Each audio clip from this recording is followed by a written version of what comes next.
Welcome to Endress+Hauser. Welcome to this webinar about Ethernet-APL, smart, fast, and digital. My name is Axel Eitmann, and I will guide you through this online session now within the next 45 minutes. From the background, I'm working actually at Endress+Hauser in Switzerland at our headquarters as a trainer for digital communication. And at the moment, I'm actually here in Australia in Sydney. So that's why it's quite easy for me to hold the seminar now in your time zone. What are we going to talk about? The next 45 minutes is this new technology, Ethernet-APL. And what you already can see here in the background is actually a picture of our new training facility where we are having all these new technologies. And especially what I would like to focus on is this part of the picture, because here you can see our Profinet wall. And if you have a close look, there's actually a little temperature device, which we are live connecting to later, for example, to its inbuilt web server, as this is one of these Ethernet-APL devices. Actually, it's still a prototype, so let's hope everything works. Can you click in the presentation, please? Perfect. So what is the trend at the moment in the industry? Why are we moving at all to this new technology? Why do we need it? You know all this automation pyramid where we have the field devices somewhere installed, talking to a DCS system on a, let's say, quite proprietary way, whether it's 4 to 20 milliamp part signals or Profibus PA, foundation field bus. So many different technologies are there. They all have some benefits and, of course, some disadvantages. But when it comes to topics like digitalization, the Namur open architecture, data-driven decisions, the second channel, industrial Internet of Things, IIoT, or Industry 4.0, we are sometimes suddenly now talking about data, which is actually still already available, but we don't have access to. And that we don't have access to is due to the fact that everything on top here speaks Ethernet, but we're at the bottom here speaking something else. And always when you have to go from a local non-Ethernet based technology to a technology like HART or Profibus, you have to put in engineering, you have to put in a lot of additional effort, let's say, to unlock this data. And to overcome this, we thought, hey, it's time to bring this Ethernet now into the field network, that we maybe come up in the end with such a structure where everything can be connected to each other. If we have a look shortly again to where we are coming from in the history, you see we had this pneumatic system, if you may still remember them. I'm too young for that. When I was starting my work life, let's say around about 20 years ago, the electrical signals were typically already with 4 to 20 milliamps. HART was available. And as you could see, we were moving towards digital communication with the introduction of the field buses, Profibus DP, later came Profibus PA as well, and foundation field bus. We already have access to a lot of information. We get additional informations like diagnostics out, purely actually only in the DCS, in the control systems, but the complexity was building up, and it was getting more complex. Of course, we cannot increase all the time the complexity because we have to handle these systems somehow. So that means we need something that continues this way, but will hopefully reduce this complexity again. As I already mentioned, we have these different technology widely accepted all around the world, used down here. Everything above we are using and plant Ethernet, an enterprise system. Maybe you're using Salesforce or an SAP system, and that is all, let's say, working on Ethernet. So you know the standard RJ45 connector, which you can use as well for your TV at home, or you have a Wi-Fi network. That's all Ethernet. And over here, the engineering stations, the operator stations, typically nowadays, they are all, since many years, connected over Ethernet. But down here, no. We are stuck here with a low speed. We do not have this seamless data integration, and we have to consider always, do I have the correct driver? Which driver do I need? For which system do I need a specific driver? And it was quite a bit of nightmare. So quite complex, and that we'd like to reduce now. The solution here, which we think is the success now of this trend to get more digital, is this new technology called Ethernet-APL. And we want to reduce its complexity. For example, when it comes later to the device configuration, why don't use a standard tool like any web browser? What you're completely used to opening a web page, why not opening a web page of a field device now? Now, for those of you who are already a customer for a long time with Endress+Hauser, more than 20 years, I would say now, you might remember that even Endress+Hauser had a technology called Intensor. You don't find it anymore in the market. It was not successful because it was not an open and worldwide harmonized standard. It was something special to Endress+Hauser. Didn't succeed in the market. What succeeded in that time was the HART technology. HART came from Emerson. And as you know, we still have HART around. And the reason is it is open, standardized, everybody can use it. So for Ethernet-APL now, we did the same. First of all, we need a lot of partners to bring such a technology to the market. And as you can see, different companies, Emerson, Endress+Hauser, Vega, Yokogawa, and many more were working together now. They built a consortium that committed themselves to, yes, together we will bring up a new technology and that it is accepted. It's not a solution by Endress+Hauser or by Siemens purely. It's a group-wide, worldwide approach here to the market.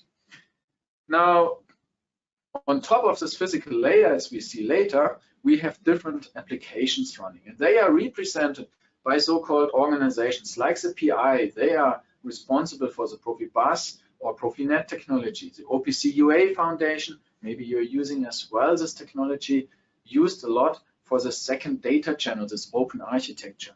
The ODBA representing the Ethernet IP technology, and the Fieldcom group also partnering up here, responsible for the HART technology and Foundation Fieldbus, but as well for a new driver technology called FDI. Come back to that later. So what did we do? We all were working together and we created a new standard.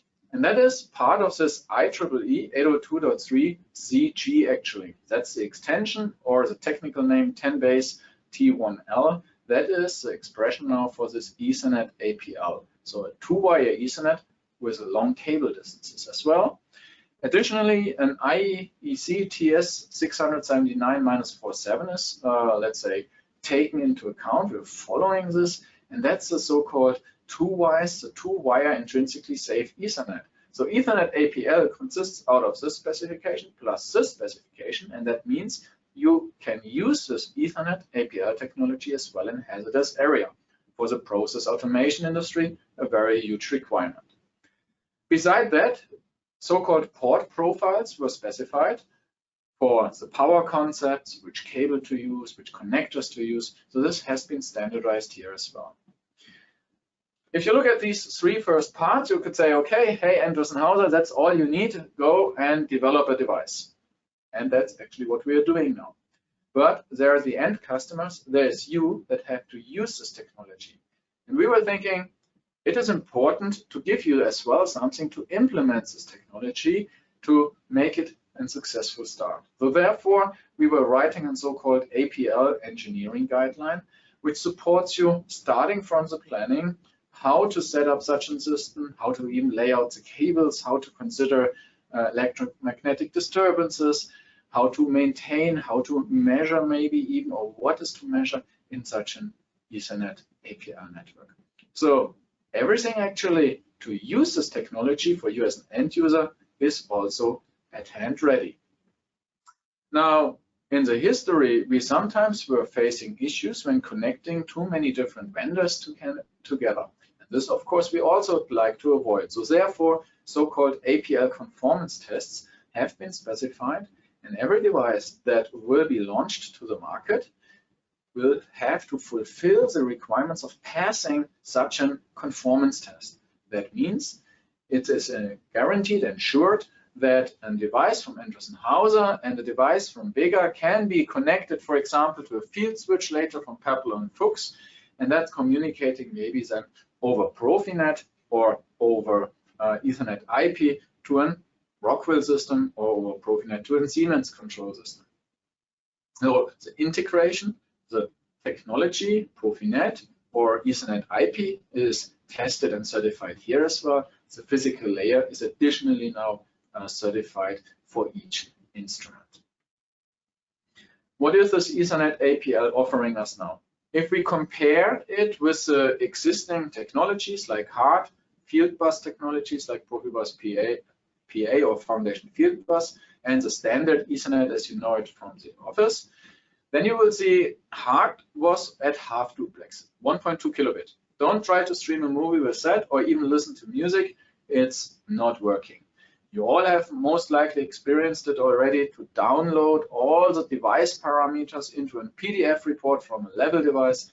Contains typically 500 to 600 parameters. You can have a big cup of coffee, like waiting half an hour until you have created this PDF. It's not because of the technologies are bad, it's the street which you're using. This 1.2 kilobit in half duplex is so slow.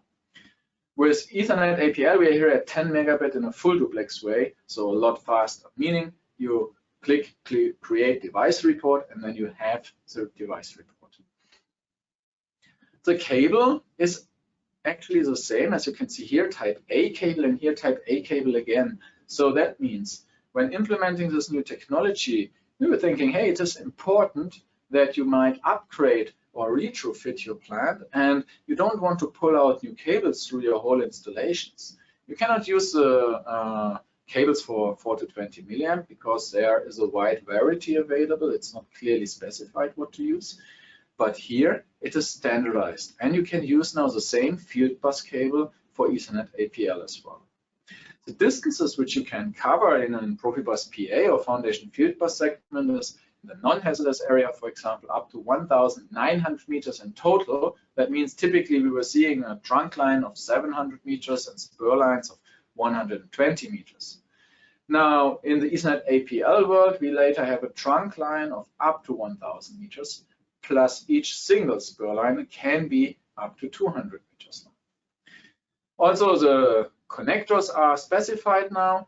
In a lot of devices, we had this polarity independency, but it was optional. Not every vendor, let's say, was really following this here.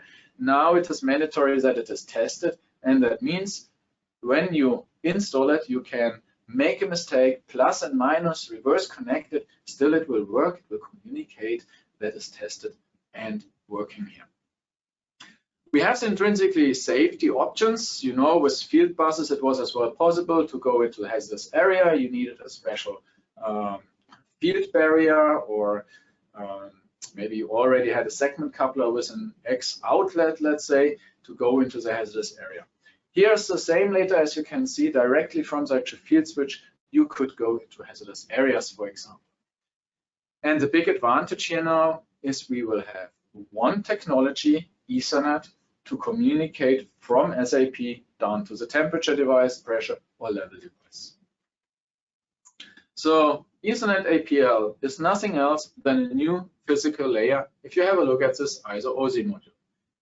To explain you shortly what that means for us, you can run any application what you like up here. That means you can run a Profinet application or Ethernet IP for the Rockwell environment as example, or Modbus TCP. At the same time, because it's Ethernet, you can do a lot of things in parallel. You can have here standard applications like opening a web server, for example, for the device configuration, or sending data to a cloud application while using the Profinet or Ethernet IP technology to communicate to a control system. Depending on the application, you might use a TCP IP or UDP IP communication through this IIoT module, and then we see here we have this Ethernet-APL, just a new physics. Some devices might be available with a standard Ethernet when they are externally powered, like the big flow meters from Endress+Hauser.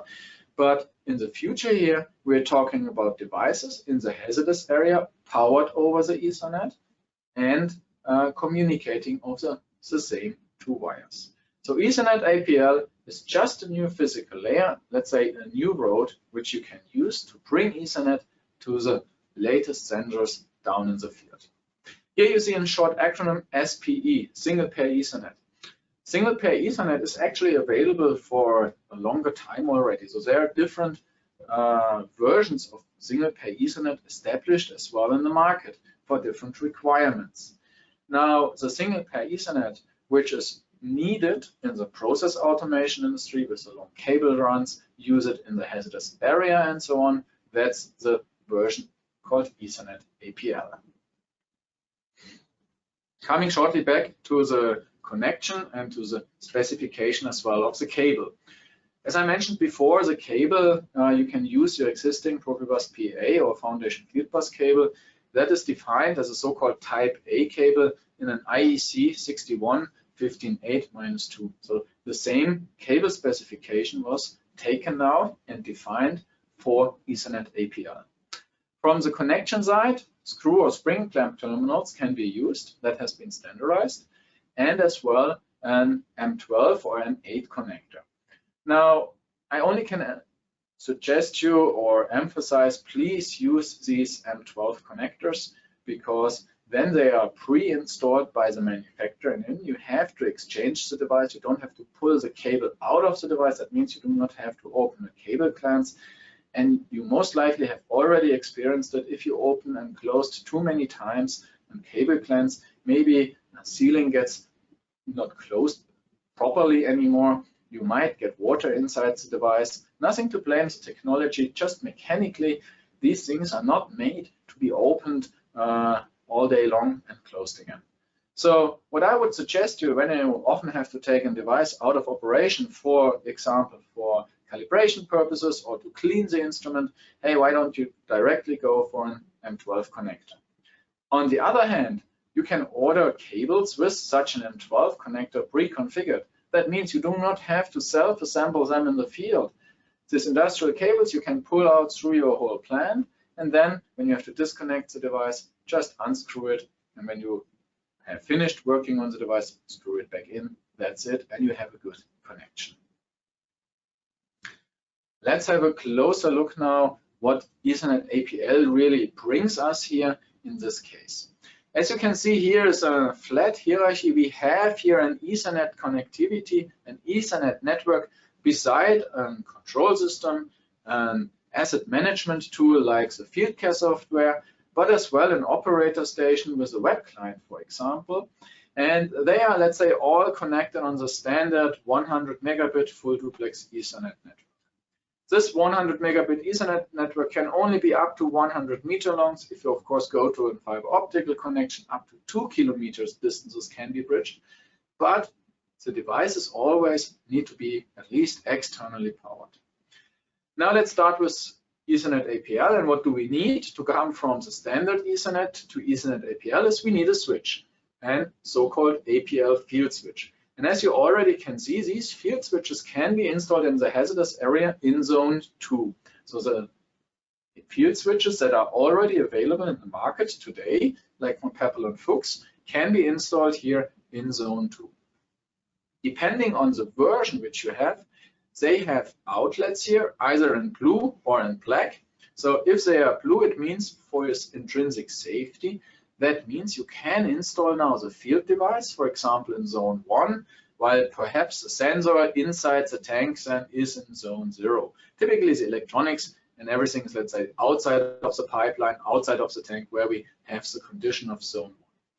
So each spur line now to each single device here can be up to 200 meter long. It's the same over here. And all these devices here now get power over this Ethernet-APL cable. So the power is provided to them by this APL field switch.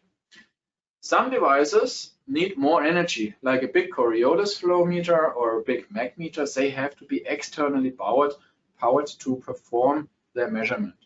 So that means, as you can see here, you can have these devices as well externally powered, while still they communicate here then over this APL cable to the field switch.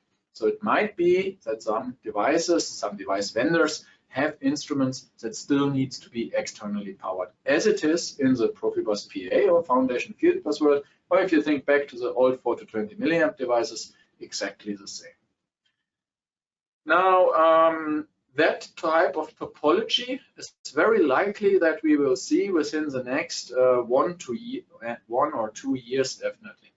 That means you have to place such a field switch depending on the version which you buy, and certain amount of spurs are available, and that is placed somewhere around in your field, maybe close to a tank farm, close to your process.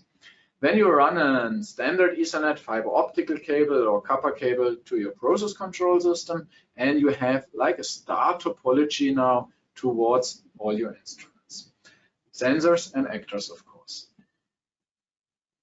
We are talking here about a point-to-point connection, and this point-to-point connection is running with 10 megabits per second.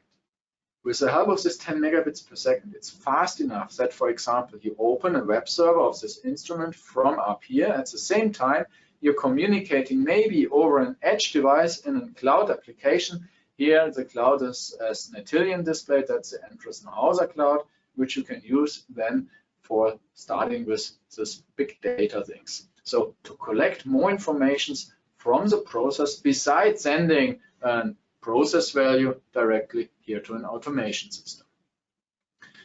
In the future, let's say in 2 or 3 years, the possibilities will be extended. I know companies like Pebble and Fuchs are already working on it. They might have even first prototypes under test, but not a product, let's say, available in the market today. That will allow us later to have a so-called APL power switch. And as you can see, he is now powering everything that goes down here into the field.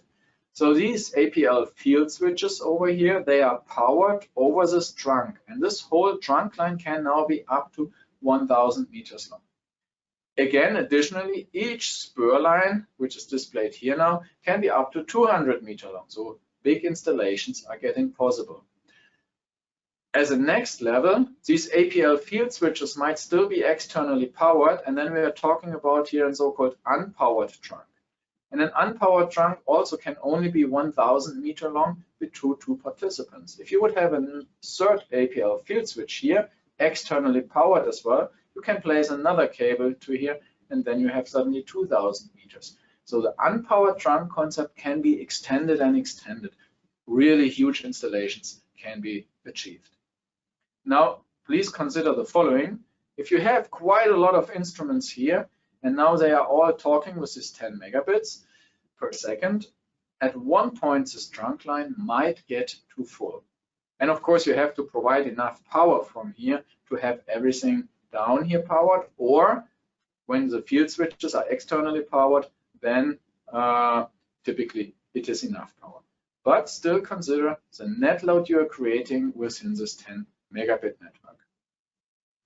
So that is the topology we are going to face, or the Ethernet-APL technology is offering us what's getting possible. As mentioned in the beginning, for the next year, or let's say the next 2 years, we will mainly see these type of installations because that's where we already today have products available. Here's a screenshot now of a product from Pebble and Fuchs, which is already available. These APL field switches have between 8 and up to 24 ports. That means up to 24 devices can be connected to a single unit here. Here, this yellow is the standard Ethernet cable, or below, you could connect a fiber optical cable. As well, other companies like Stahl or Phoenix Contact are working on bringing products to the market. I hope as well that they are soon releasing their products, because as higher the variety is in the market, as more interesting, of course, it gets for us.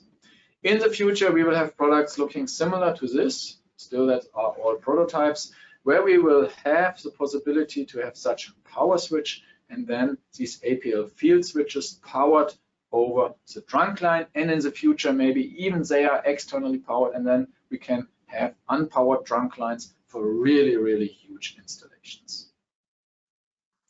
Let me focus shortly on the product which is already available in the market, this APL field switch here from Pebble and Fuchs. As you can see, it has a very nice feature on board, because at the moment, these devices, these Ethernet-APL devices, are not yet ready for the market, are not yet open to order. this will take a couple of months more. Beginning of next year, you can start to order them. At the moment, we have the Profibus PA technology in place and a lot of instruments featuring this Profibus PA technology, not only from Endress+Hauser, also from other vendors. And this APL field switch now has an inbuilt Profibus PA master. So what's happening?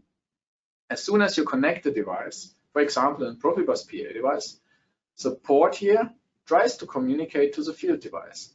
And the field device acts in a certain way when it is connected, and that is auto-detected. And then he will say, oh, okay, I'm connected now to a Profibus device. I need now to, let's say, use the Manchester bus power technology, that's for Profibus, to talk Profibus to this device. Now, maybe you are upgrading then your plant to an Ethernet-APL device, and then the port will say, oh, the link is re-established, but I see now I can talk Ethernet to this device. So it's then talking Ethernet-APL to the device automatically. So a very good solution, especially now for the beginning of this new technology. If you want to be one of the starters here with us together, and in combination with this Pebble and Fuchs field switch, you can have the full variety of digital communication within all devices hooked up to this field switch, and step by step, for example, you can then extend to the native, let's say, Ethernet-based instruments. Now, when we are using these native Ethernet-based instruments, maybe they're installed here in a hazardous area. Okay, be aware, don't use your mobile phone in the hazardous area. But let's assume it's okay here. In this case, maybe it would be better to have here a black line and not a blue line, actually. So this device might have an inbuilt Bluetooth connectivity. That means you can use your smartphone directly to connect to a device and configure it. Quite convenient. You don't need to think about any DTM driver technology or EDD anymore, because you just use your smartphone to commission the device. Of course, service interfaces are as well still present. That means such a field expert from Endress+Hauser, for example, you can hook up locally to the instrument and communicate with the device and perform the whole device configuration. But at the same time, these instruments have inbuilt web servers now, because it's on Ethernet level. That means from any computer, let's say, where you are running a browser on, and if it's in the same network, you can just open the web page of the device and then use the web server to configure this device. You even can detect the topology, how these devices connected, to which port later this instrument really is connected on this field switch. That's what I'm going to show you later as well live. Now, for those of you who are used to work with a software called FieldCare for asset management, or you might have a Semantic PDM, a FIM from ABB, PRM, Yokogawa, or AMS maybe from Emerson. Now, of course, you want to keep these tools and continue to use them. In the future, we will come out with so-called FDI packages. And with in the future, I mean beginning of next year, all new instruments from us will be coming with a so-called FDI package. So huge advantages here, independently of which control system or host configuration tool you are using here, this FDI package, the single package, can be implemented. So that allows you to have just one driver package that fits to all different systems here for the device configuration. Now, when it comes to the cyclic integration, in case of Profinet, for example, we will support the following: that we have an Endress+Hauser specific driver, a GSD, but that will be built according to the Profinet PA Profile 4. Actually, the current version is 4.02. At the same time, the controller could decide, or the automation programmer, let's say, can decide, oh no, I don't want to use this Endress+Hauser profile, Endress+Hauser driver. I'd like to have a vendor neutral driver here. That means he can use from the Profibus and Profinet International organization, from the PI, and so-called vendor neutral GSD file. Now, the cool thing is, if you exchange this instrument here from Vega to Siemens to ABB to an Emerson device and then to an Endress+Hauser device, You don't need to change anything of the driver here while you're using this profile, this vendor neutral driver. Of course, you don't get all the process values into the system, only that what is common across all vendors from each device type here then is included then in the, let's say, automation side here.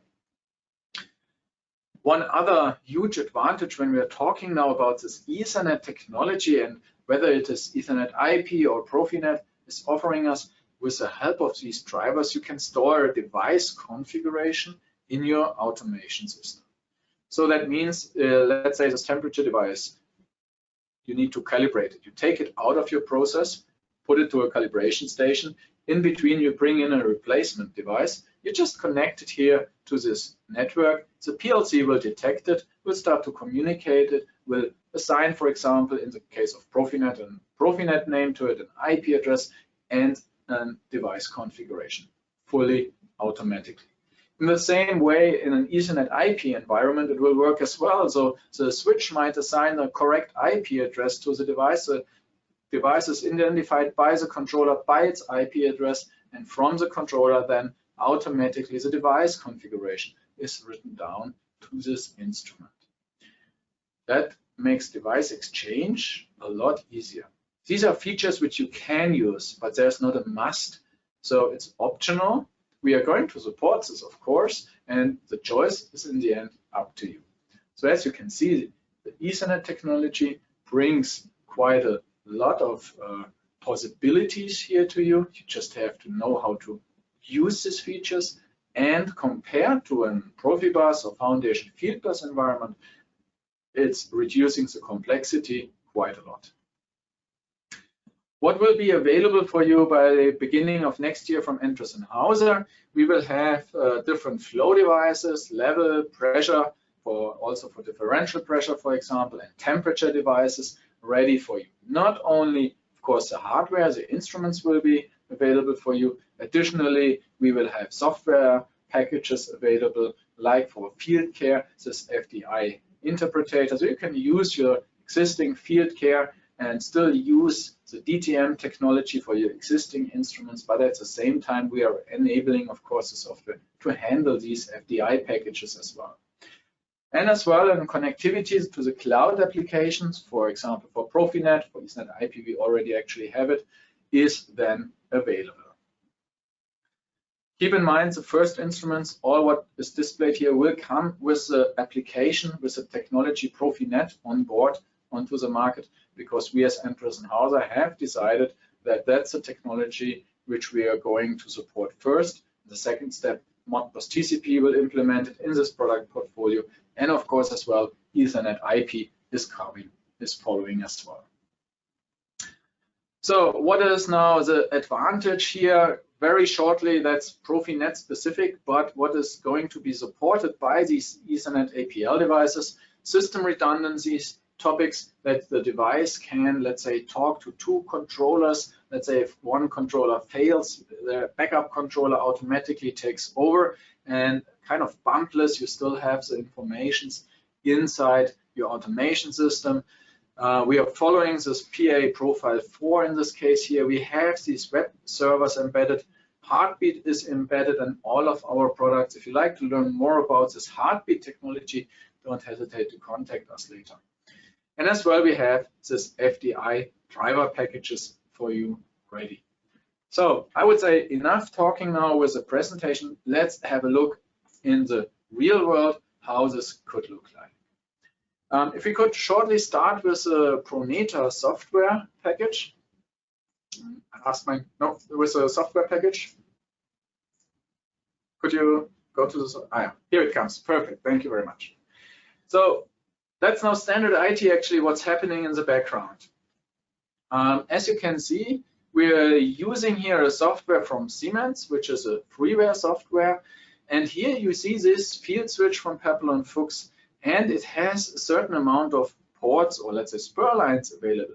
And in this case, on spur line number 12, the Endress+Hauser temperature device, still a prototype, but a running prototype, is connected. And we see directly this cable goes from port number 12 to port number 1. Okay, our device here only offers us one port. but we have an up-to-date live topology. What else is nice with the Ethernet technology is we can read out these instruments. So I see, okay, it's a device type TMT86, it has a certain IP address, it's coming from Endress+Hauser. So far, so good. But what's always interesting is when was it installed? Maybe is it on a certain location? Is it on a certain firmware version? Has it a certain serial number? All this information are immediately available for you. So get an overview about your installation, about your plant by just clicking once, scan the network. Pretty cool. That wasn't possible with hard foundation field bus or Profibus at all. Now, the second part which I would like to show you is we click, here directly to the web browser. And as you can see, it's just entered the IP address of this instrument. We are already logged in, and that's how the web page is going to look. Still, it's a prototype. In the future, we will have over here in help section, you can change your role, so different users can be configured here. You even can change, of course, the language. We stick here now to English because that's what everybody is here understanding in Australia. Just as an information for you, what we can see, if you click here shortly on the guidance menu, we have a setup and wizard embedded that leads you then through the whole configuration of the instrument. But some more interesting parts as well. If you click back to the house, in the menu then we have a chapter called System. And down on the system, as you can see, you can start to configure something like a date and time. So, hey, cool, he has a clock on board now. Or you have geolocations. You can write GPS data to it, either manually or when you're connected to it with your phone. Just take the GPS from your phone, and then you can easily identify the device later, find it, trace it back in your installation. Imagine you have a big plant. It would be cool if you can find your device again based on its GPS location. So all these things are getting suddenly possible, same like firmware update, downgrade if necessary, downloading a device driver that fits to the existing firmware version in this device into your automation system, all on board directly with just, let's say, opening a web browser. Good. That were the, let's say, practical parts which I was planned to show to you. And I wonder, my colleagues in the background now, let us see, is there a question or how are we doing? Okay, it seems there are some questions. Maybe you can read them out loud. Yep, thank you, Axel. So the first question is, will the whole E&H product portfolio be available with an Ethernet-APL interface? So, of course, our development resources are as well limited. We do not have millions of people programming and designing new instruments. So step by step, the whole product portfolio is going to be available with the Ethernet-APL technology on board, including the different technologies like Profinet, Modbus TCP, and Ethernet IP. But not by 1st of January, everything is available. Step by step, our portfolio will be extended here. Okay, and so the next question is around delivery. So do you expect delivery issues regarding chip shortage in January? So in January, here I'm pretty sure we do not expect any shortage of chips. But as we know, in the whole world, the situation is quite a bit, let's put it, say, tricky. So at the moment, we are still good. We have what we need in stock. But if you say now, and I come and order 100,000 devices, I would love to deliver them to you. But that might cause then at one point issues. So it is depending on how many customers worldwide are going to implement or order these instruments that are available then in the first row. Nevertheless, depending on how much is going to be ordered, we have a lot on stock, and we are going to, let's say, be here ready to provide you on time with our instruments. I hope this answers the question. Of course, I cannot guarantee it to you. Maybe there's a big customer coming telling, hey, I want 20,000 devices. And then another customer comes and wants as well 20,000. and then it's really getting at one point tricky. Perfect. And the last question is, do I have to use the web server for device configuration, or can it also be disabled? Yes. With the Ethernet technology, a lot of things are getting possible. All onboard, let's say, communication ways can be disabled, of course. That means if you don't want someone to use the web server of a temperature or pressure device, over the configuration, you can disable this interface. The same accounts as well for a Bluetooth or a Wi-Fi interface, which these devices might have on board. They will always offer you the communication to the control system. And in the control system, you can configure the controller in a way that when he starts to talk to the device, that then immediately, for example, the device is parameterized. And with this parameterization, a web server is disabled. For example, the device is locked, that no one really can change the parameters anymore. So these possibilities, this flexibility here is given. Good. Okay. If there are no more questions at the moment, I would say thank you very much for joining this webinar. I hope you could follow all my presentation and details. We will send out an email within the next days to you with some follow-up information. And please, if you have any questions, if you say, hey, I want to try a device out in my plant, I need some more information, maybe I need a training for one of these technologies as well, like Profinet or Ethernet-IP or even Modbus, don't hesitate to contact us from Endress+Hauser. Here my colleagues in Australia are ready and available for you. And hopefully I see you again, or if you have the chance to come to Europe and visit us in Rheinach in Switzerland, I'm more happy to welcome you there, of course, as well. Thank you very much for joining and have a good day.